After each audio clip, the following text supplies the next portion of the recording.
Les gens ici n'ont pas la chance de recevoir les premiers soins. Ils ne peuvent pas appeler à l'aide. Et nous sommes si loin des médias. Vous faites partie d'un très petit groupe de journalistes qui ont même pu voir ça.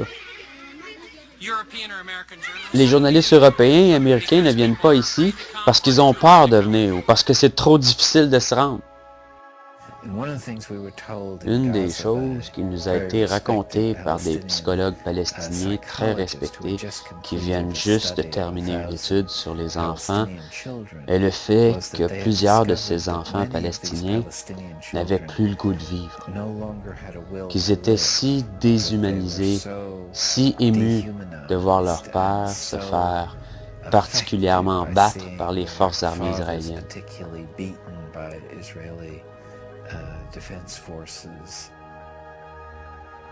La condition psychologique est une des dimensions de l'agression qui n'est pas bien comprise. Les Palestiniens ont demandé la présence d'une force internationale observatrice qui mettrait un terme à la violence. Mais cette action fut bloquée par Israël.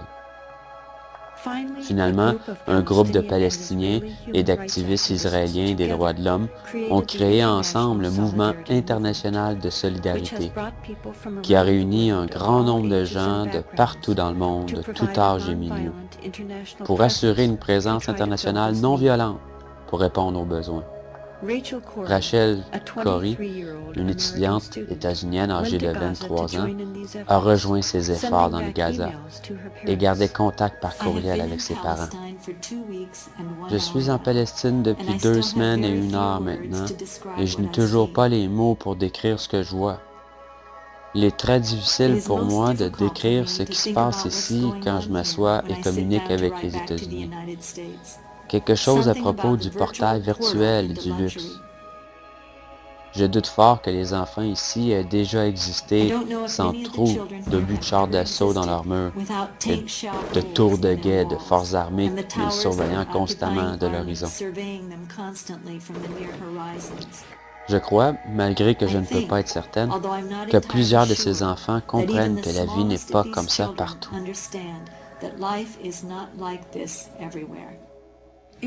Nous étions dimanche autour de midi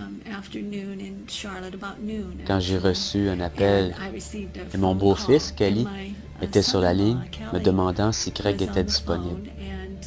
Il y avait quelque chose dans sa façon de demander qui m'a fait réaliser que quelque chose n'allait pas. J'ai donc demandé « Pourquoi, Kelly ?» Il a hésité pour un instant, puis il m'a répondu qu'il avait reçu de très tristes nouvelles. Et là, je pouvais entendre mon autre fille, Sarah, dans l'arrière-plan. Elle a pris le téléphone et m'a dit « Maman, c'est à propos de Rachel. » Et là, je crois que les premiers mots qui sont sortis de ma bouche étaient « Est-elle morte? »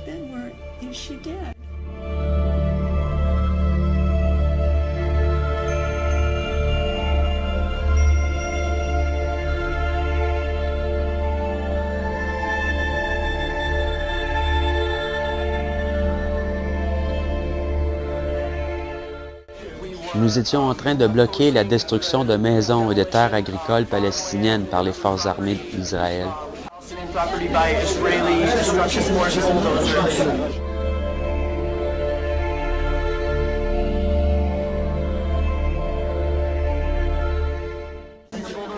Le bulldozer continuait d'avancer.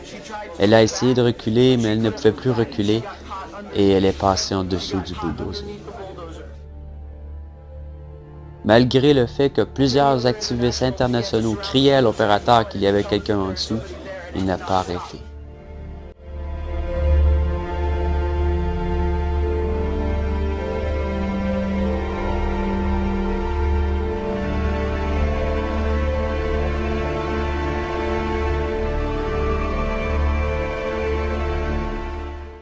Quand Rachel fut assassinée, elle protégeait la maison de docteur. Elle connaissait sa femme et ses enfants, et il considérait Rachel comme sa fille. Il avait acheté sa maison dans le centre du voisinage. Il y avait d'autres maisons entre lui et la frontière. Toutes les autres demeures ont été détruites. Nous avons entendu plusieurs personnes dire « Oui, mais c'était une zone de guerre. » Et Cindy, ma femme, répond « Oui, mais cette zone de guerre est le voisinage de ces gens. Ceux-ci sont des enfants. » I'm here for other children. I'm here because I care. I'm here because children everywhere are suffering and because 40,000 people die each day from hunger. I'm here because those people are mostly children. We have got to understand that the poor are all around us and we're ignoring them. We have got to understand that these deaths are preventable. We have got to understand that people in third world countries think and care and smile and cry just like us. We have got to understand that they are us, we are them. My dream is to stop hunger by the year 2000. My dream is to give the poor a chance. My dream is to save the 40,000 people who die each day. My dream can and will come true if we all look into the future and see the light that shines there.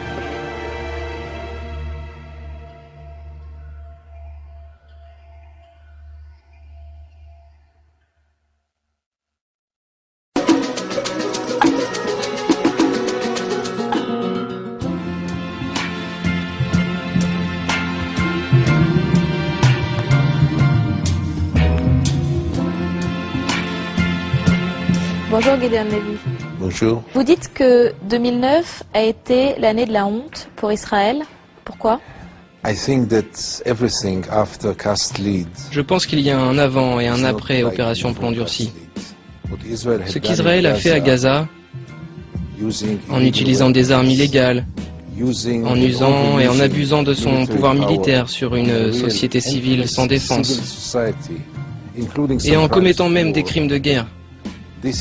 Le monde entier a vu tout cela et ne l'oubliera pas de sitôt, à mon avis. Et donc oui, j'ai encore plus honte d'être israélien aujourd'hui qu'il y a un an.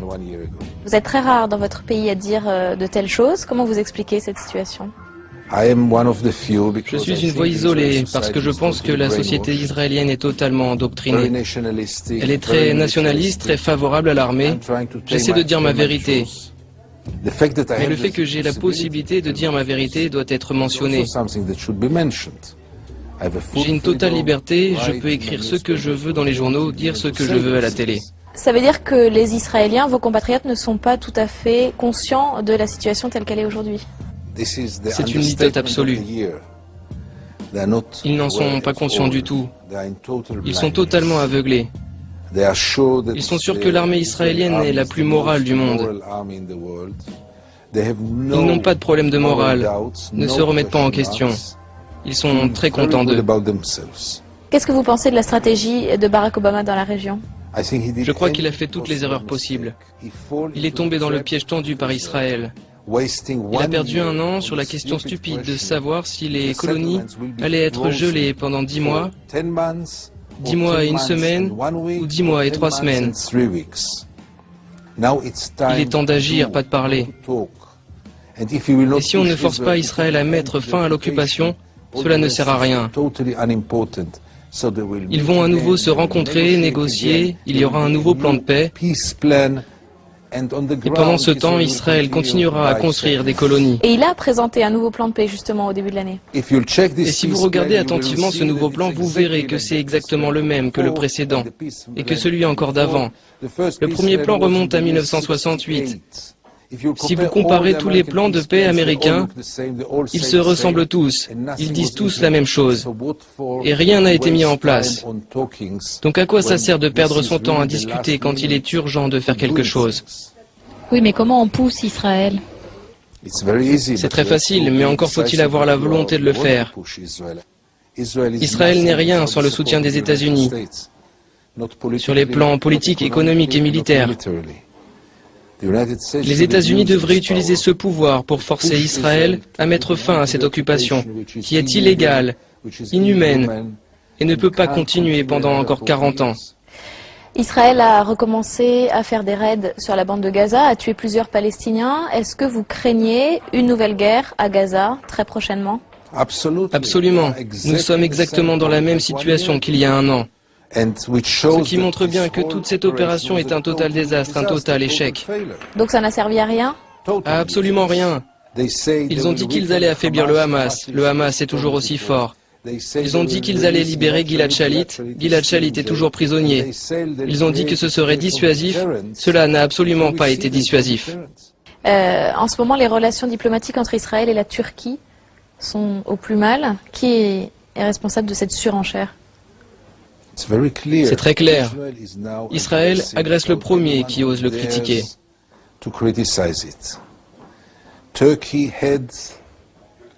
C'est tellement précieux d'avoir un allié comme la Turquie, un État musulman.